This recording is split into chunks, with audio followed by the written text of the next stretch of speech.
Okay, so this will be a really quick video, but I want to show something I'm kind of proud of. This is a little widget that I've made that helps us understand or plot the time that functions take to execute and get a general graph, a chart that shows us a trend.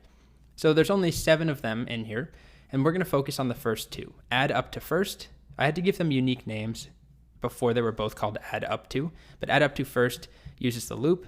Add up to second uses that little shortcut. Let me see if is that big enough to see. And so we select one of them. Then I can specify a value for n and hit plot and then change n. And what I'll do is increase n, and we'll see some sort of chart that shows what happens as n grows larger. And this is basically just done with a timer in the background.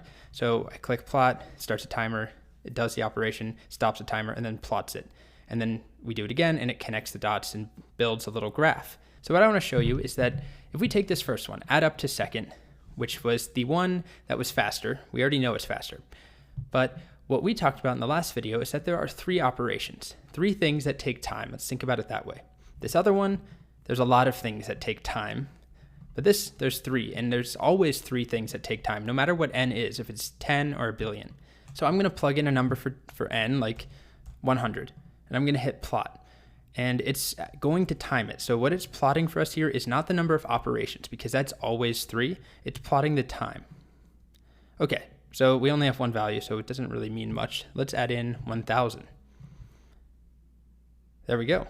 Let's add in 10,000. Okay, so it does seem like this is an extreme slope all of a sudden, but just hang in there because we pop back up.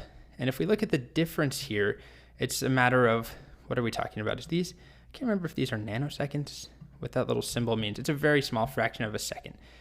So it looks like this chart is all over the place. And it is on such a small scale. But what I want to show you is that we don't really care about that. We care about a general trend. And when we switch over to add up to first, I'm going to do the same thing, but I'm going to start again with 100. So we're going to add up the first 100.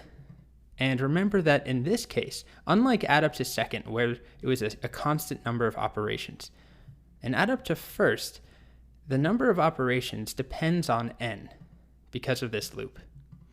So if we start with 100, okay, you can already see that it's definitely slower. Let's go to 1,000. All right, definitely looks slower again. 10,000. Keep going here. Keep adding in. I'm going to keep going so that we can get a generalized trend. Okay, and that last one took a little bit, and the next one will take a couple seconds, so I'm not going to do it. But what we can see here is that there's a pretty good line that's pretty easy to follow.